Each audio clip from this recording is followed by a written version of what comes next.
오늘 읽어드린 구약성경 신명기 28장 1절의 말씀은 우리가 하나님을 섬기고 하나님 말씀에 온전히 순종하면 그게 개인이든 가족이든 가문이든 민족이든 나라든 교회든 상관없이 누구든 간에 세계 모든 민족 위에 뛰어나게 해주시겠다고 약속하셨습니다. 근데 여기서 놓치면 안 되는 말씀이 뭐냐면 세계 모든 민족 위에 뛰어나게 하실 수 있는 분이 누구냐는 것입니다. 하나님이시라는 것을 명백하게 우리에게 알려주시는 것입니다. 사도행전의 말씀은 이 말씀이 기록된 지가 2000년이 가까워오는데 지금까지 신학자들, 교회론을 공부하는 사람들 계속해서 이 사도행전 2장에 매달려 가지고 지금도 연구하고 묵상하고 계속해요. 2000년이 다 됐는데도 지금까지. 이유가 뭐냐면 예나 지금이나 교회의 원리 또는 교회 성장의 원리가 이 말씀 안에 고스란히 담겨 있기 때문에 그렇습니다.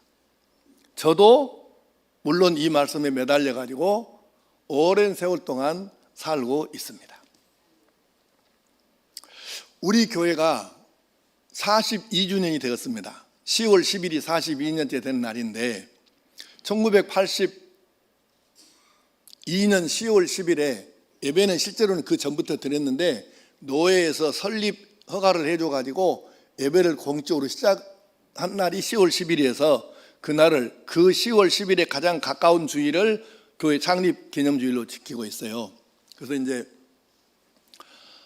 이번에는 어제 행사로 기념행사를 대체하겠다고 했는데 가만히 생각해 보니까 내가 내년 10월 교회 창립 43주년 예배 때 내가 설교를 내가 할 수 있을지 없을지를 모르겠더라고.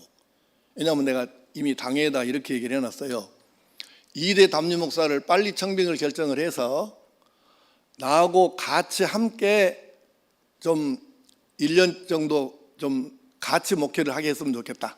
그러면 새 목사님도 교회에 이렇게 잘 파악을 하고 어느 정도 익히고 그 다음에 적응하고 그리고 성도들도 새 목사님에 대해서 좀 이제 어느 정도 익히고 그런 다음에 내가 물러나면 리더십 교체가 안정적으로 연착륙하겠다 싶어서 그렇게 할 수 있으면 좀 해달라고 내가 당에다 이미 얘기를 해놨어요. 그래서 만약에 청빙 절차가 잘 이루어지면 내가 강대권은 설교권은 그냥 이 동사 목사에게 넘기고 그냥 명목상 내가 당회장 역할만 하려고 생각을 하기 때문에 내년에 내가 설교를 안 할 수도 있어요. 10월에. 그래서 한 번쯤은 내가 교회에서 정리를 이 부분을 하고 넘어가야 되는데 하는 생각이 있어서 오늘 이 설교를 하게 된 것입니다. 지난 42년 동안의 역사를 더듬어 보니 오늘 설교 제목 따라 하겠습니다. 이래서 모든 것이 은혜입니다. 42년 동안의 이야기를 생각하면 생각할수록 돌아보면 돌아볼수록 하나님의 은혜라고는 말밖에 다른 말로는 우리 교회 이야기를 할 수가 없어요. 표현할 수가 없어요.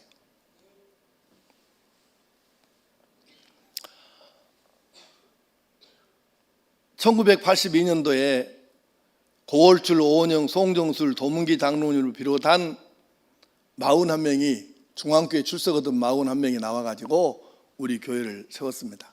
그때 아까 2부 예배에 2명 계셨는데 오늘 지금 3부 예배는 그때 예배에 참석했던 분이 최순희 권사님 딱 한 분 계신 것 같네요. 지금 네, 한 분.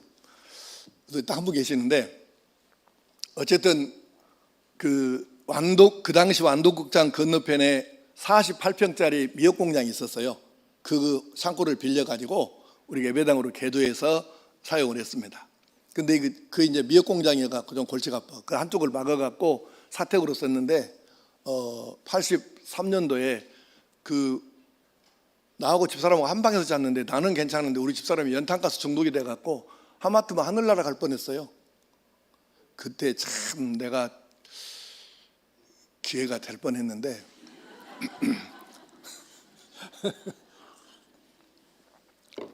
하여튼 우리 집사람이 나한테 기회를 안 줬어. 어쨌든 그렇게 갈 뻔했어요.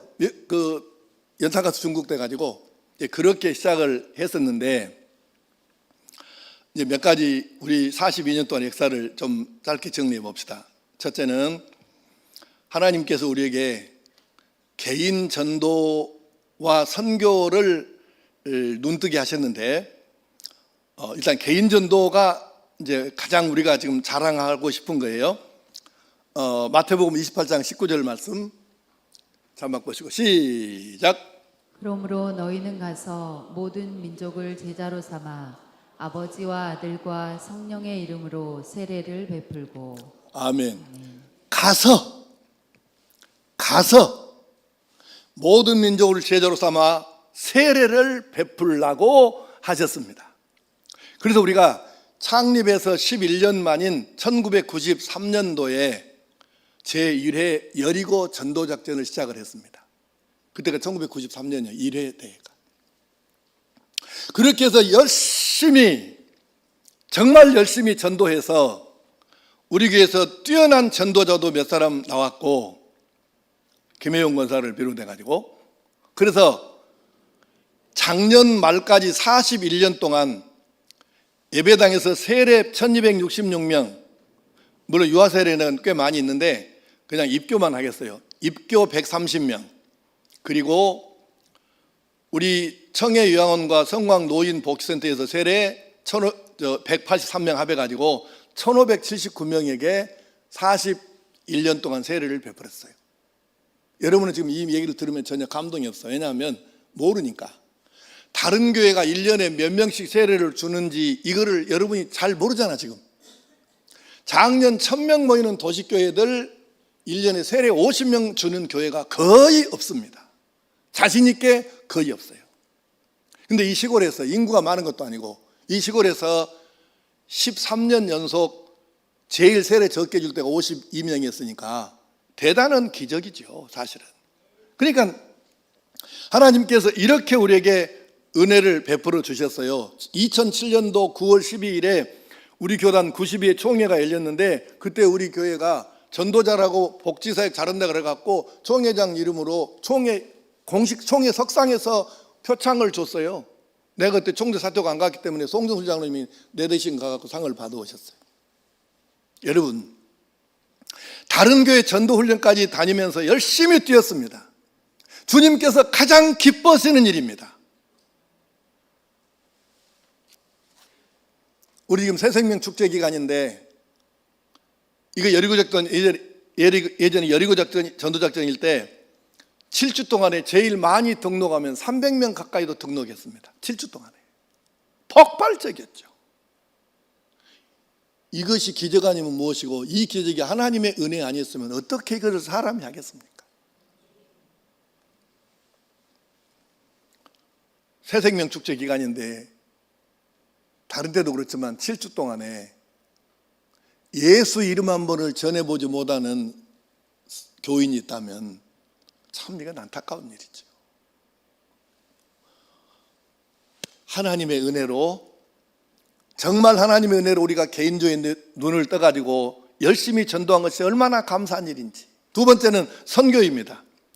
성도와 교회의 존재 이유가 바로 여기, 영혼구원, 전도와 선교. 아니 여러분 생각해 보세요. 교회가 전도를 못한다, 영혼구원을 못한다, 그럼 뭐 들어 있어? 이게 친목단체입니까?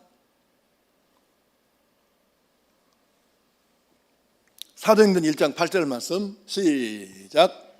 오직 성령이 너희에게 임하시면 너희가 권능을 받고 예루살렘과 온 유대와 사마리아와 땅 끝까지 이르러 내 증인이 되리라 하시니라.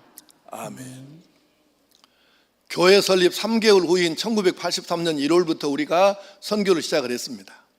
지금은 매년 제일 적을 때가 1억 한 2천, 많으면 2억 이상을 선교비로 매년 지출하고 있습니다. 물론 뭐 이것이 넉넉하다거나 뭐 아주 잘한다 이런 것은 아니지만, 그래도 우리가 이만큼이라도 할 수 있는 것이 얼마나 큰 은혜인지, 하나님께서 우리에게 이 영혼구원의 눈을 뜨게 하셔서 이쪽의 전도만이 아니라 선교하는 데도 열정을 주셔서, 그래서 우리가 은혜를 입은 거예요. 나는 교회 전문가고 목회 전문가입니다. 그래서 나름대로 우리 교회하고 비슷한 시기에 교회가 개척 시작된 교회가 완도읍에도 여러 개가 있고 대한민국에 오직이 많습니까? 완도읍만 하더라도 우리보다 조금 먼저 교회 시작한 데가 완도읍 교회하고 완도 순복음 교회예요. 그 다음에 우리가 거의 같은 시기 1, 2년 차이로 한 게 시온교회고 섬마을 교회고 완도 장로교회 그 다음에 했고, 그리고 감리교회 충만교회 했고. 그런데 여러분도 다 눈으로 보시고 귀로 들으시다시피 우리하고 같은 시기에 개척은 완도읍을 비롯한 전국의 교회 중에 이만한 교회가 몇 개나 되냐고요. 그래서 이것이 바로 하나님의 은혜인 줄 믿습니다. 내가 목사니까 분석을 해요. 교회 전문가, 목회 전문가니까 하나님 왜 도대체 우리 교회를 이렇게 키워주시고 이렇게 하나님께서 이렇게 복을 주십니까? 그렇게 묵상하고 기도하고 이렇게 하는데 그때마다 거의 비슷한 영감이 왔어요. 그 영감의 내용은 이것입니다. 리그 교회가 개척 시작해서 발로 아직 서도 못할 때 3개월 뒤부터 선교 시작해가지고 지금도 힘에 겹도록 열심히 하고 있는 것을 내가 이쁘게 본다. 우리가요, 이 예배당 건축하고 아직도 빚이 좀 남아있지만 이게 빚이 47억이었어요. 많을 때가. 그때도 선교비가 1억 몇천씩 나갔습니다. 나는 우리 장로님들이 너무 진짜 대단한 사람들인 게 이 정도 되면 당행하면 난리가 아닐 것입니다. 목사한테 목사님 교회가 빚이 47억인데 빚 좀 갚고 선교를 해도 해야지 이게 뭡니까? 이렇게 빚 갚으자고 선교비 줄이자고 말할 법한데 단 한 번도 단 한 사람도 장로님들이 나한테 목사님 선교비 줄여 먹읍시다 이렇게 얘기해 본 사람이 없어요. 지금 우리 예배 장로님들 몇 사람 참석했지만 단 한 번도 그런 사람이 없습니다. 대단한 사람들이에요. 하나님께서 이것을 예쁘게 보신 거예요. 어려워도 너희들이 선교 영혼 구원의 열정은 이건 버리지 않고 식지 않고 열심히 하고 있으니까 어찌 내가 너희들에게 복을 주지 않겠느냐. 여러분, 내가 그 생각을 해요. 나는 내년 10월이면 끝나지만, 그리고 내가 세계를 많이 돌아다녔잖아요. 그러면 세계적으로 유명한 교회를 얼마나 또 내가 많이 봤겠습니까? 내가 나도 나름대로 견학 탐방 많이 했습니다. 유명한 세계적인 교회들. 그런데 하나님께서 계속해서 깨우침을 주시는 거예요. 야, 교회는 이놈아 다 쓸데기 없어. 그 건물 껍데기 그런 것에 휩쓸리지 말고 임마. 하나님께서 내게 주신 깨우침이에요. 교회는 영혼 구원의 열정, 하나님 앞에 생명건 기도, 이거 있으면 시대를 초월해서 교회는 살아납니다. 내가 이 교회 목사냐 아니냐, 2대 담임 목사가 누구냐, 그것은 그렇게 중요하잖아요. 우리가 영혼 구원에다가 생명을 바칠 각오로 계속해서 전도와 선교에 헌신하고 힘에 겹도록 애를 쓰면 하나님께서 지속적으로 우리 교회를 키워주실 줄로 믿습니다. 세 번째는 평신도 사역입니다. 기독교 2000년 역사에 한 번도 평신도가 중심에 서본 적이 없어요. 교회가 뭐요? 교회가 되는 교회, 이 책이 요즘에 뭐 일반인들은 그렇게 인기가 있는 것 같지는 않고 신학교 교수님들이 꽤 많이 이 책을 사서 본다고 합니다. 그리고 학생들한테 이걸 읽어봐라 권면도 하고 자기 권하는 글을 이렇게 자기들 페이스북에 SNS에 올리기도 하고 내가 여러 걸 봤거든요. 근데 그 양반들이 교수님들이니까 얼마나 공부를 많이 했겠습니까? 그런데 이분들이 거의 비슷하게 하는 얘기 중에 하나가 이런 거예요. 그 책 안에 기독교 2000년 역사의 평신도가 단 한 번도 중심에 서본 적이 없는데 이것이 성경적인 교회냐? 나는 아니다. 성경적인 교회가 아니고 목사 혼자 콩치고 포치고 주연하고 감독하고 다 이거는 원맨쇼 하는 것, 이거는 성경이 가르치는 교회가 아니다.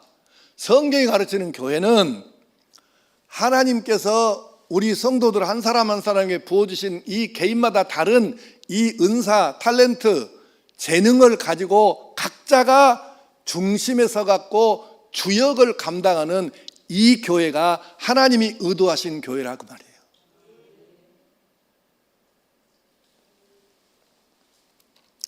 우리 박남규 장로님 나한테 전해, 목사님 그 독거노인 도시락 배달하는데도 한 번씩 나와서 좀 격려 좀 해주세요, 뭐 그런다든가. 그래도 나는 한 번도 안 나갔습니다. 어디 우리 교회 이름으로 이렇게 뭘 이렇게 나가는데 목사님 좀 같이 갑시다, 나는 안 갔습니다. 우리 그 유명한 사랑의 계획 전달을 할 때 군수, 서장, 교육장, 농협장, 수협장 이런데 이 대형 계획 특별 주문해 갖고 다 갔잖아요. 난 안 갔습니다. 일부러 안 간 거예요. 얼굴 내는 데는 목사가 다 가서 낯비치고 해가지고 목사가 한 것처럼 다 영광 받다 먹고, 교인들은 맨날 뒤치다거리하고 고생하고, 이것이 정상적인 교회겠습니까? 나는 그래서 웬만하면 내가 얼굴 안 내려고 그래요. 물론 교인들 중에는 그런 것에 내가 서운한 사람도 있고 오해도 한 사람도 있지만, 교인들이 중심에 서서 이것이 정우겸 목사 교회입니까? 나는 내년 10월에 한번 이 교회 출석도 안 할 사람입니다. 여러분이 하나님이 주신 은사를 가지고 중심에 서가지고 목사도 장로도 권사도 집사도 함께 교회에서 주역 노릇을 해야 이게 하나님이 의도하신 바로 그 교회인 줄 믿습니다. 그런데 어떻게 그걸 할 거냐고 말이에요. 그래서 로마서 12장 6절에 우리에게 주신 은혜대로 받은 은사가 각각 다르다고 하셨고, 고린도전서 7장 7절에 나는 모든 사람이 나와 같기를 원하노라, 그러나 각각 하나님께 받은 자기의 은사가 있다고 하셨고, 베드로전서 4장 10절에 각각 은사를 받은 대로 이렇게 말씀하셔요. 다 우리가 은사와 재능이 다르다고요. 자기 재능을 교회에서 또는 사회에서 활용을, 이 탤런트를 활용을 해가지고 여러분이 멋지게 살면 바로 하나님께서 기뻐하시고 여러분은 제 역할을 감당하는 것이고, 그래서 이 평신도 사역이 얼마나 중요한지 모릅니다. 여러분, 우리 전라도 말로 매일 없이 전국에서 교회가 1470교회가 이 교회를 견학을 오겠습니까? 그 사람들 할 일 없어서 교회 견학 오는 거겠어요? 언론에 100번도 훨씬 넘게 우리 교회가 이 보도가 돼갖고, 지금은 우리가 어디 신문에 텔레비에 나왔다 해도 누가 관심도 안 가져. 우리 교인들은 그 아무 관심이 없더라고. 실은 나도 그래. 그 나오면 뭐라고 안 나오면 못한다 그거. 근데 그 언론이 낼 것 없어갖고 우리 교회 이야기를 하겠어요? 아까도 말씀했지만 내가 어쨌든 장로의 신학대학교 박사원에 강의를 나가면 이게 보통 일은 아니에요. 이 시골에서 다 우리 교회를 연구 대상이래. 그래서 그래도 박사원이면 최고 그 학문의 전당인데, 거기서 나한테 매력 없이 할 말 없는 사람을 강의를 오라 하겠습니까? 평신도 사역이 이루어졌기 때문에 신기해서 나를 오라고 하는 거예요. 얼마나 놀랍습니까? 그러므로 우리가 내리막길을 걷고 있는 한국 교회의 대안 중에 하나가, 살릴 대안 중에 하나가 바로 평신도들의 은사를 활용해서 하는 평신도 사역이니, 앞으로도 열심히 자기 은사대로 사역할 수 있기를 축복합니다. 네 번째는 주민 속으로 들어가는 복지사역을 우리가 했습니다. 교회 초기에 고민을 많이 했어요. 만두가 보니까 교회하고 주민들하고 너무 사이가 안 좋아. 요금 바가지로 넘고. 그래서 어떻게 해야 교회가 주민들에게 점수도 좀 따고 주민들 속으로 파고 들어갈 수 있어? 그 방법이 뭘까? 이걸 참 고심을 많이 했어요. 기도도 하고 책도 보고 이렇게 했는데, 그때 내린 결론 중에 하나가, 예루살렘 교회도 어쨌든 문제는 있었지만 구제와 복지사역을 열심히 했었구나. 그리고 유럽이나 미국의 기독교는 구제와 이 사회 참여하는 것을 교회의 본질 사역 중에 하나로 봐요. 자연스럽습니다. 그게. 우리나라는 그게 아니잖아요. 그래서 이걸 시작해야 되겠다 해서 교회 창립하고 11년 반 후인 1994년 3월에 어린이 선교원을 개원을 했습니다. 그것이 우리 교회가 복지사역을 시작한 첫 번째예요, 그게. 94년도에. 그리고 지금 이제 중간에 얘기는 다 정리합시다. 자르고. 현재 우리가 10여 개의 복지기관을 운영하면서 이 복지기관 전체에서 직원들, 월급 받는 직원들 숫자가 250명이 훨씬 넘습니다. 대한민국에 이런 교회가 10개도 안 됩니다. 서울에 있는 것도 아니고 완도에서 이러니까 아는 사람들이 놀랄 수밖에 없어요. 이게 연구 대상이라는 거예요. 근데 이런 일이 어떻게 됐느냐 그 말이에요. 하나님이 지혜 안 주시고 하나님이 안 깨우쳐 주셔서 우리가 이거 하겠습니까?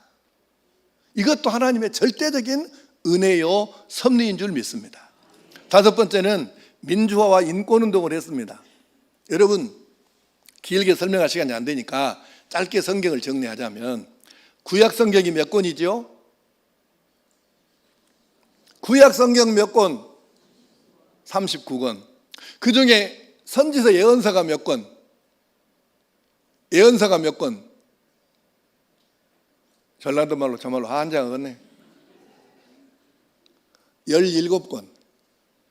그러면 구약 성경에 3분의 1이 훨씬 넘고 반이 조금 안 되는 17권이 예언서 선지서인데 내용이 뭐냐는 거예요. 이스라엘을 중심한 주변의 여러 나라, 당시로 말하면 세상이죠. 이스라엘과 세상 나라들에 대해서 하나님의 뜻과 공의를 선포하는 것입니다.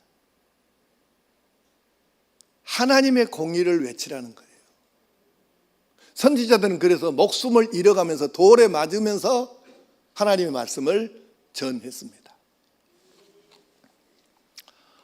하나님의 뜻을 거스르고야 살아남을 사람과 이념과 민족이 없어요. 장흥 출신의 한승원 작가의 딸 한강이 노벨 문학상 받은다고 발표가 나오니까 아이고 막 난리 굿이 아니네. 근데 참 이것도 비극이에요. 한강 씨가 외국에서 엄청 대우를 받습니다. 세계 3대 문학상 중에 2개를 받은 거예요. 그리고 한강 씨의 소설이나 이 자기 쓴 책이 27개국어로 번역되어서 외국에서 더 유명하게 팔린다는 거 알고 계셨습니까?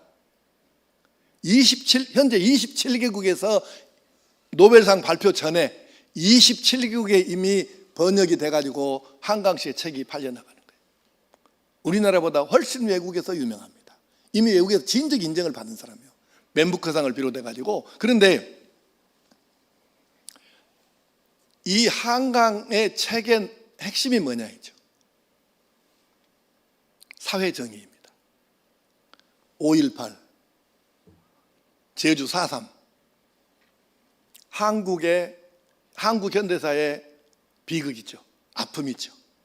대부분의 사람들은 얼른 잊어버리자고 그냥 잊어보고 넘어가 이제 그만 몇 년째나 그게 그만 좀 넘어가자 이제 잊어버려야지 이래야 하는데 아니 자기 가족이 죽었는데 인자조카 잊어버려 근닥에서 잊어집니까 여러분 그게.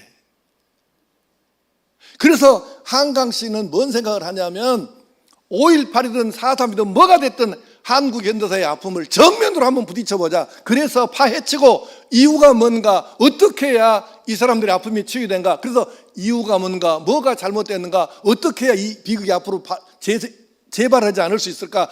이런 내용들을 중심 메시지로 삼아서 이 아픔을 치유하는 책을 쓴 거예요. 이것이 외국에 나가서 인정을 받은 거예요. 사회 정의를 넘어가 버리자, 잊어버리자. 여러분,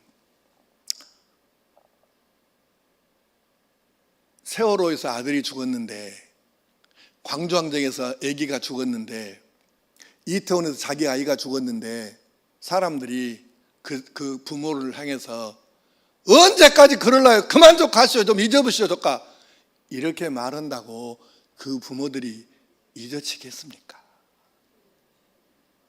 정면으로 다뤄가지고 발생했던 이유가 뭔지, 어떻게 이걸 재발하지 않을 수 있겠는지, 어떻게 제도적으로 뒷받침해서 다시는 이런 비극이 안 일어나겠는지 이런 걸 정면으로 다뤄서 정리를 해야 이 사람들의 한이 풀리지. 잊어버리자해서 잊어지겠어요? 여러분의 아이들이 누군가가 죽었다면 옆에 사람들이 그만 좀 가시오, 좀 잊어보시오, 그런다 해서 여러분 잊어지겠습니까?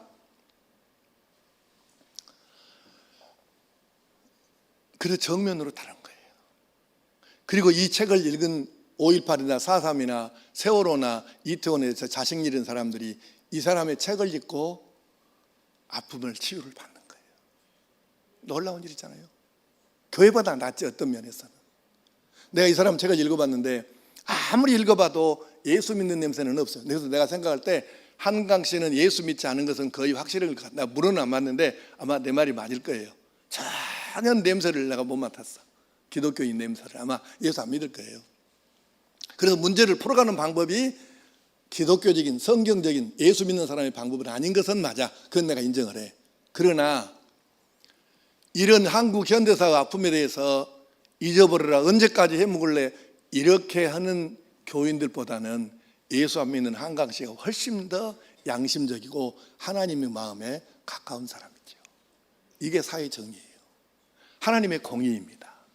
그래서 교회는 시대의 예언자 역할을 멀리하고 복타령만 하면 하나님께서 계속 사용하실 수가 없는 거예요.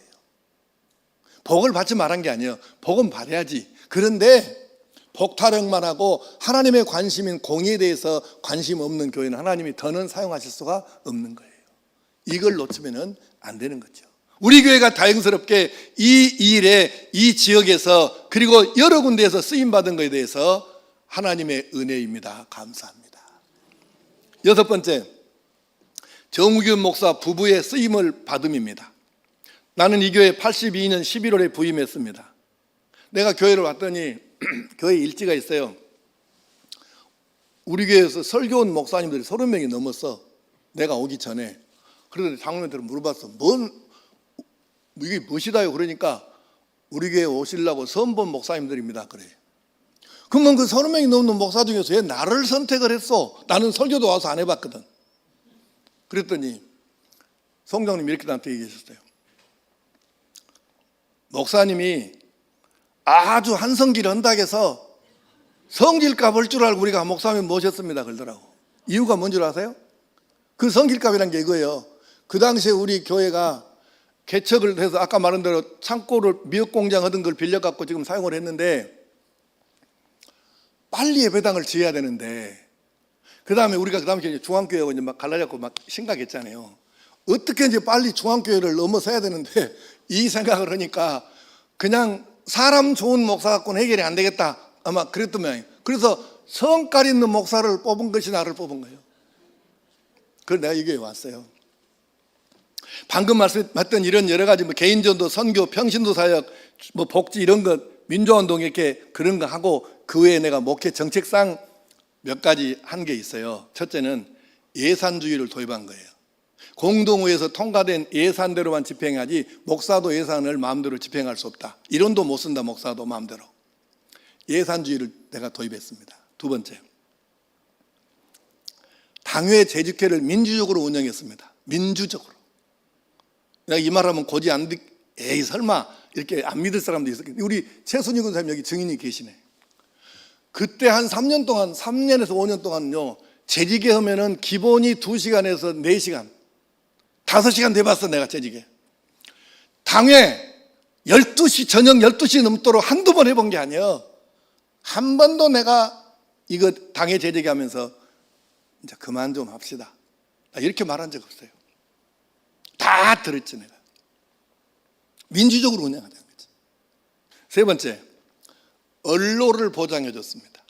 내가 우리 교회에서 이렇게 설교했어요. 여러분, 내 앞에서 교회에 대한 얘기는 뭐든지 다 하세요. 그랬더니 진짜 뭐든지 다 하더라고. 그래갖고 재직위원들 나한테 이랬어. 목사님이 돼갖고 왜 고무신 신고 밖에를 다 나오시오? 구두 신고 나오래. 목사가 됐고 왜 잠바를 입고 밖에를 나오십니까?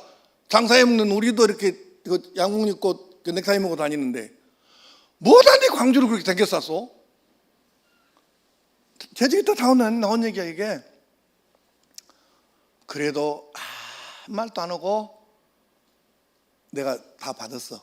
그리고 이렇게 얘기했어요. 하세요. 뭔 말이든지 다 하십시오. 단 앞에서는 하되 뒤에서는 하지 마세요. 이렇게 내가 말할 수 있는 기회를 주는데 내 없는 자리에서 뒷꼭지에다 총 쏘면 나는 그 사람을 저주할 것입니다. 세게 나갔습니다, 내가.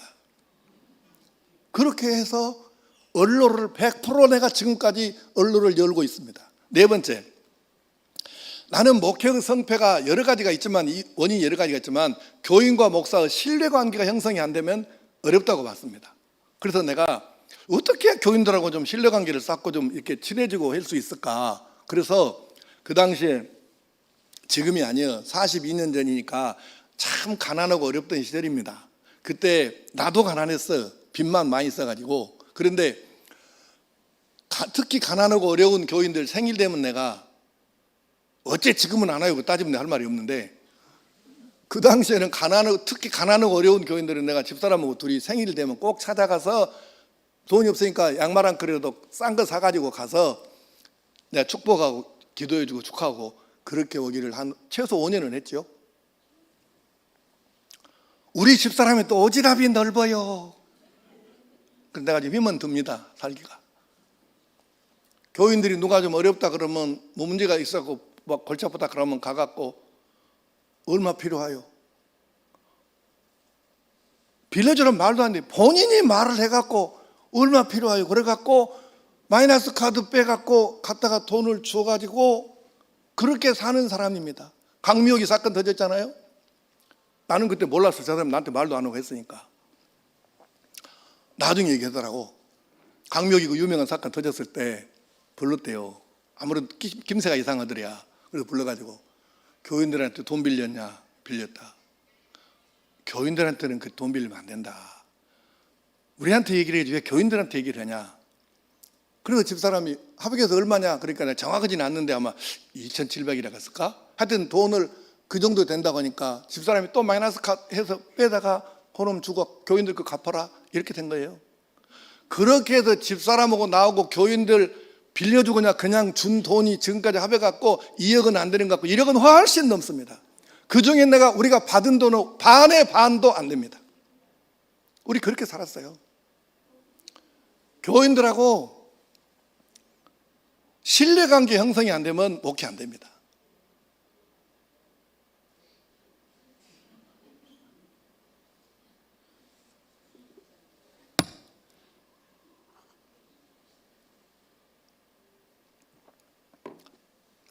한 번은 이런 일이 있었어요. 우리가 이제 지금 그 복지관으로 쓰는 청소년 문화센터를 건립을 했는데, 정부에서 한 1원도 안 받고 우리가 100% 우리 돈 교회에서 은행에다 빚내갖고 이걸 지었어요. 청소년들을 위해서. 그러고 나서 한 1년 정도 가까이 됐는데, 우리 동창회 모임을, 신학교 그 동창 모임을 갔더니 동창들 모임을, 부부간의 모임을 한 번도 못 해봤대요. 왜 못 했냐 그러니까, 아니 가난한데 누가 뭐 밥 먹일 사람도 없고 잠잘 사람도 없는데 어떻게 한 번에 다 그 많은 수를 다 모이냐 그래요. 그래서 내가 그랬죠. 그러면 안도로 와. 안도가 머니까 좀 문제는 있는데 안도로 오면 내가 부담할게. 안도로 와. 그래서 안도로 오게 됐어요. 그래서 40몇 명이 왔는데 교회에다 광고를 안 할 수는 없어서 내가 주일 낮에 이렇게 광고했어요. 내일 신학교 동창들 부부 모임이 있습니다. 근데 뭔 사람들이 이렇게 많이 오는 거 놀라지 마십시오. 그러고 내가 광고를 했거든요. 근데 그날 오후에, 주일 오후에 고을출 장로님이 집에 사택을 오셨어요. 봉투를 하나 주시더라고. 이게 뭐예요? 그러니까 설명을 하는데, 장로님들이 회의를 했대요. 내 광고, 주일 예배 이제 광고 시간 이제 듣고 예배 후에 장로님들끼리 모였대요. 그래갖고 목사님이 동창들 부부 모임을 한다는데 교회가 그냥 있겠냐? 그래갖고 돈을, 지금이 아니에요. 한 5년인가 4년인가 하여튼 그 정도 전인데 300만 원을 갖고 오신 거예요. 교회 돈을. 여러분 큰 돈이에요. 그 당시 300만 원이면. 근데 내가 그 설명을 듣고 돈 봉투를 이렇게 주는데 정말 진짜 눈물이 나는 거예요. 얼마나 감사하든지. 그러나 이렇게 얘기했어요. 장로님, 진짜 너무 감사합니다. 내가 마음은 받겠습니다. 이미 받았습니다. 그런데 돈은 못 받습니다. 이 모임은 정우겸 목사의 개인적인 동창들 사적인 모임이지 이게 교회하고 무슨 관계가 있습니까? 나는 이 돈을 못 받습니다. 그래서 30분 동안을 받으라 못 받겠다 해갖고 결국은 내가 이겼습니다. 그래서 과장님이 그냥 봉투 갖고 가셨어요. 이런 일이 한 번만 있는 게 아니고 몇 번 있었습니다. 그래서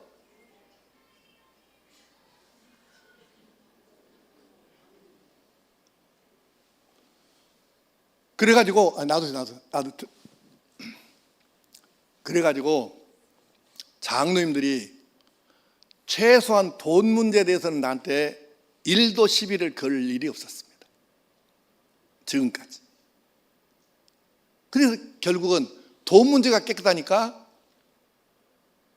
그리고 어디 밥 먹으면 장로님들하고 나하고 서로 밥값 낸다고 이게 육탄전을 정도로 씨름을 그렇게 살았어, 우리 그 시절에.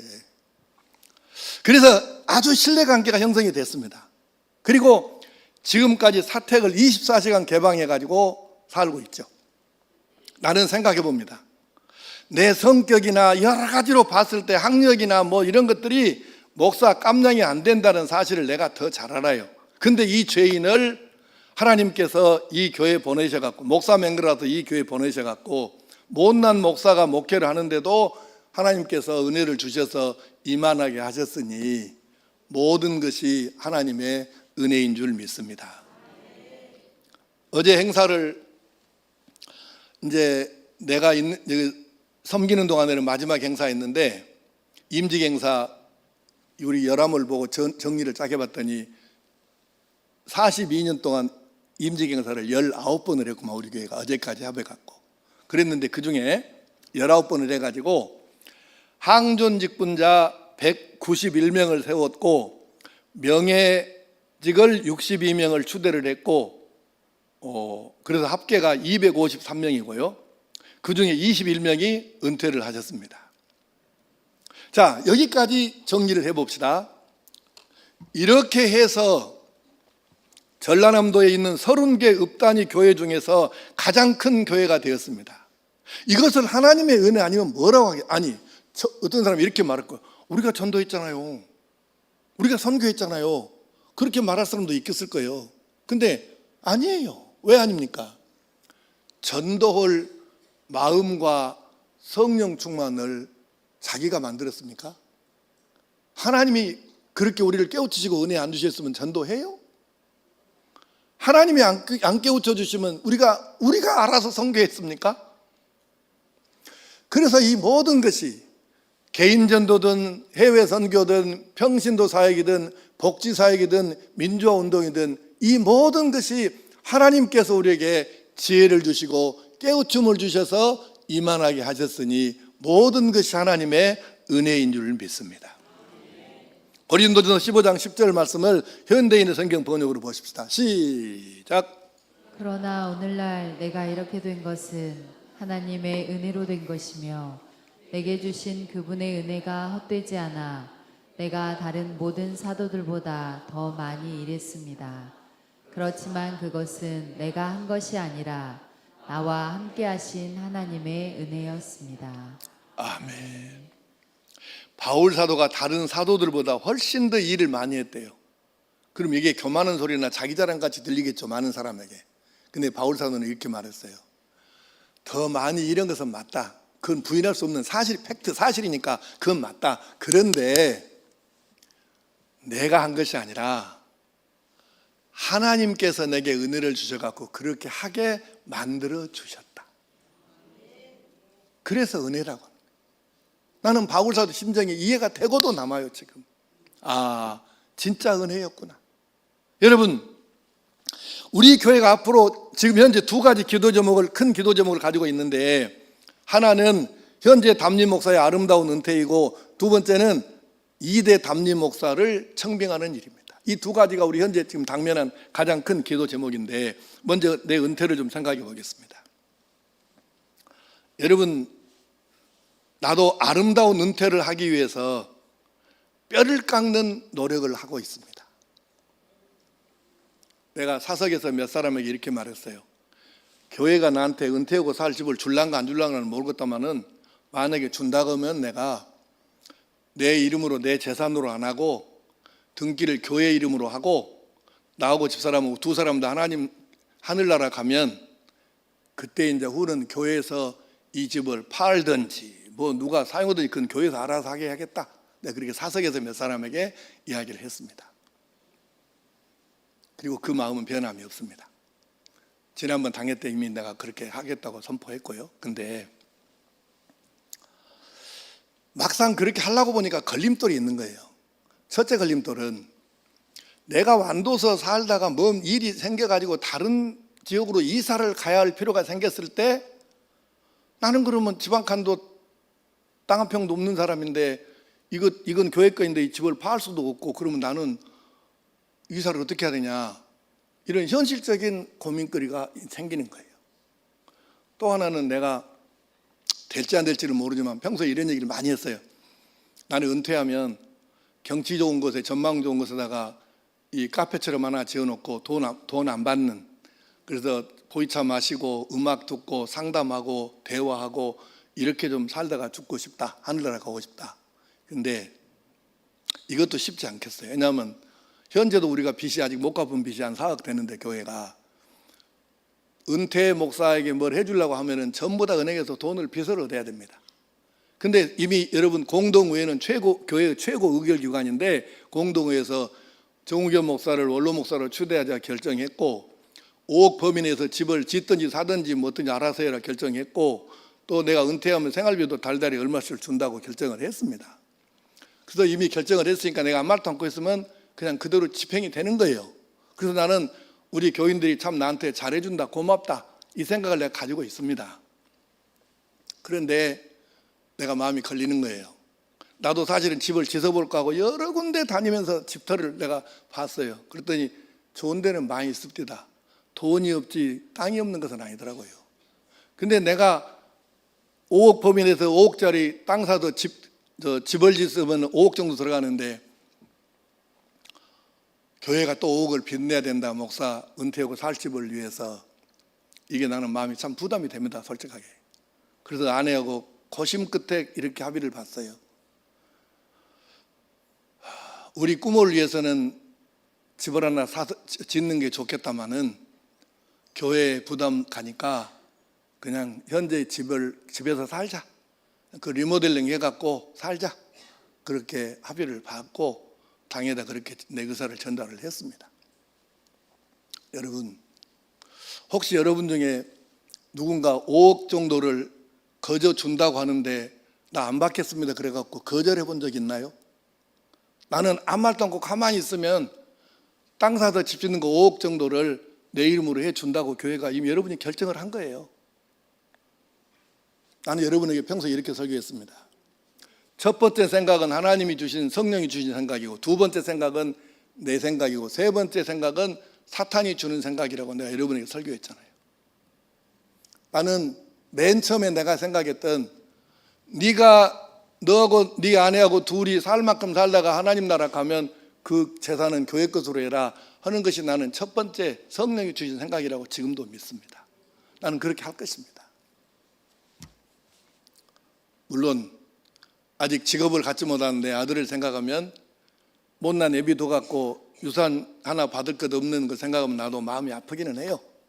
그러나 내가 이렇게 나도 뼈를 깎는 심정으로 내가 오버하지 않고 깔끔하게 아름답게 은퇴하기 위해서 애를 쓰는데, 또 하나는 여러분이 나를 원로 목사로 추대한답니다.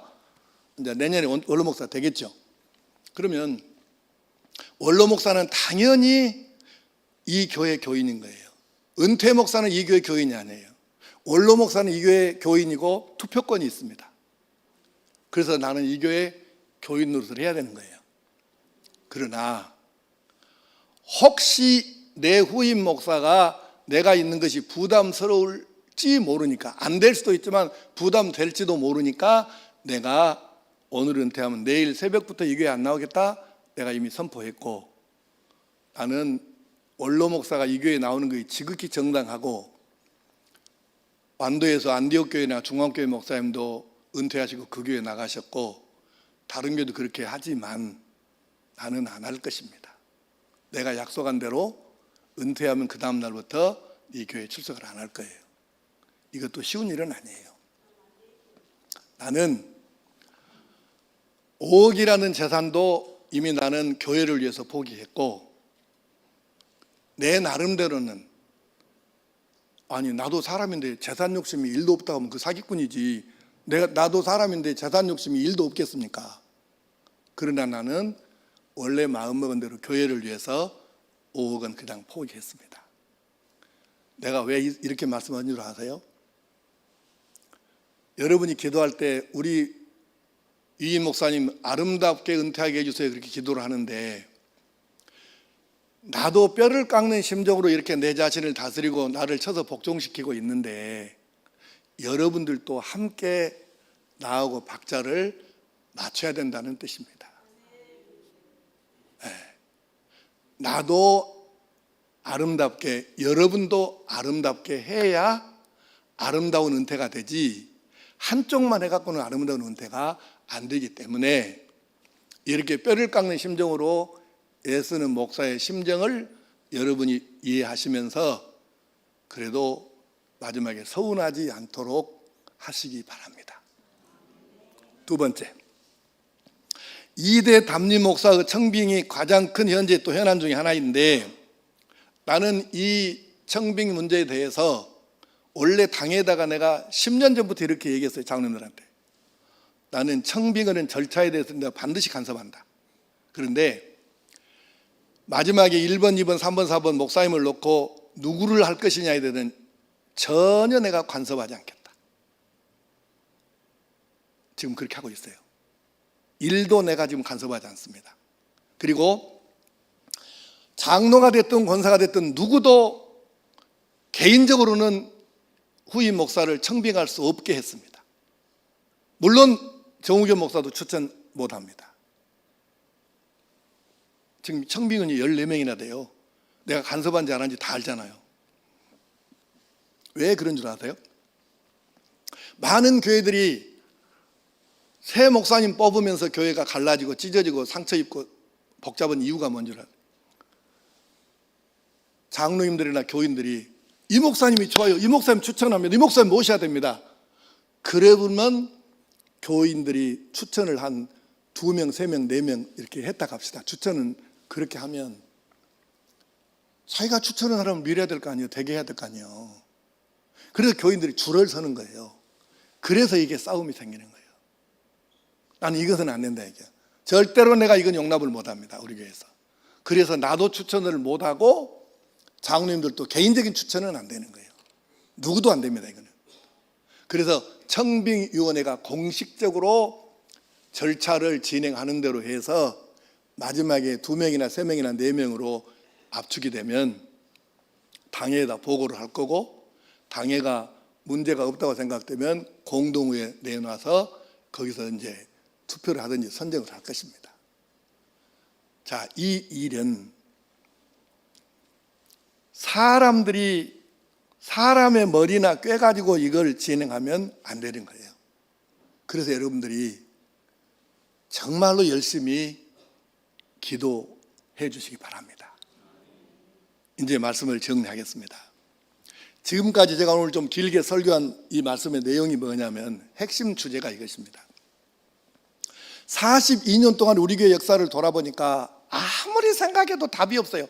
하나님의 은혜 이 말 빼고는 할 말이 없는 거예요. 뭘 갖고 해석을 하겠어요 이걸. 42년의 이 역사를. 우리하고 같은 시기에 교회 시작을 했는데 이 정도로 된 교회가 대한민국에 몇 개 없는데 이렇게 된 이유가 뭐냐? 따라서 씁시다. 이래서 모든 것이 은혜입니다. 은혜입니다. 그래서 이제 설교 2분 하고 끝날 거예요. 잘 들으셔요. 우리가 지나온 42년을 하나님의 은혜로 살아온 게 맞다면 앞으로 어떻게 해야 되겠냐는 거예요. 지금까지 살아온 게 이 잘된 것이 하나님의 은혜가 맞다면 앞으로도 우리가 하나님의 은혜만 기대고 은혜만 의지하고 은혜로 교회가 가야 맞습니다. 그래야 중단 없이 지속적으로 성장하고 성숙하고 하나님의 뜻을 교회가 이루어 드릴 것 아닙니까? 그러므로 우리는 여기서 머리 굴리지 말고 머리 쓰는 사람들 다 회개해야 돼. 머리 쓰려고 하지 말고 하나님께 무릎 꿇어서 기도하고 하나님이 주신 영감으로 성령의 감동하심으로 하나하나를 진행하면서 하나님의 뜻에 순종하고 다시 하나님께 무릎 꿇어 겸손히 무릎 꿇고 마음 모아서 기도하면서 은혜만 의지하고 은혜를 구하고 은혜로 살아가기 때문에 하나님께서 계속해서 키워주시고 사용하시는 교회와 성도들이 될 수 있기를 축복합니다. 기도하십시다. 아버지 하나님, 우리 교회 역사 42년을 돌아보니까 정말 너무너무 놀라운 하나님의 은혜입니다. 어떻게 다른 말로 설명하겠습니까? 세상에 목사 깜냥이라고는 도대체 아닌 인간을 하나님 이 교회에 보내주셔갖고 또 사역을 하게 하시더니 여러 성도들 좋은 교인들 붙여주셔가지고 하나님의 은혜를 입어서 이만한 교회를 되게 하셨으니 100% 하나님의 은혜입니다. 하나님 감사합니다.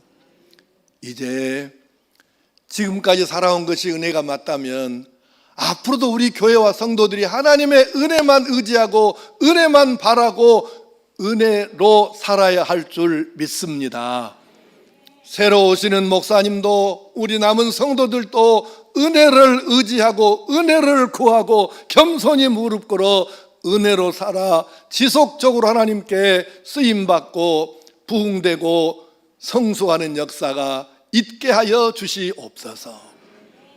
이 모든 말씀을 예수님의 이름으로 기도하오며 이제는 우리 구주 예수 그리스도의 크신 은혜와 하나님 아버지의 말로는 다 할 수 없는 사랑하심과